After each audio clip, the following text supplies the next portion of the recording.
શું એક સામાન્ય વર્ગખંડમાં જન્મેલો વિચાર આખા દેશની સમસ્યા ઉકેલી શકે?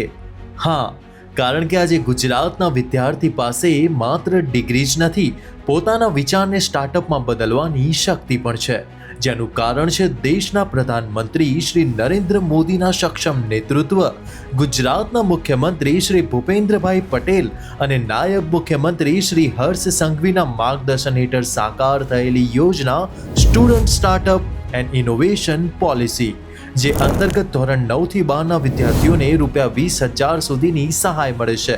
આ યોજનાને મજબૂત બનાવવા માટે શિક્ષણ મંત્રી ડોક્ટર પ્રદ્યુમન વાજા અને શિક્ષણ રાજ્યમંત્રી શ્રીમતી રેવાબા જાડેજા પણ મહત્વપૂર્ણ યોગદાન આપી રહ્યા છે.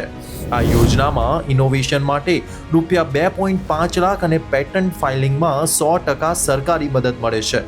ગુજરાતની 13,000+ શાળાઓ આ મિશનમાં જોડાઈને નવી વિચાર ક્રાંતિ લાવી રહી છે. જુઓ આ ચહેરા: અરવલ્લીનો દક્ષ ડામોર, થરાદનો ચિરાગ જોશી, ડાંગનો સૌરભ રાઠોડ. આ બાળકો સાબિત કરે છે કે જો દ્રઢ નિશ્ચય હોય તો કોઈ પણ પરિસ્થિતિ તમને રોકી નથી શકતી. એટલે જ ઉઠો, વિચારો અને ઇનોવેટ કરો. તમારો એક આઈડિયા આખી દુનિયા બદલી શકે છે.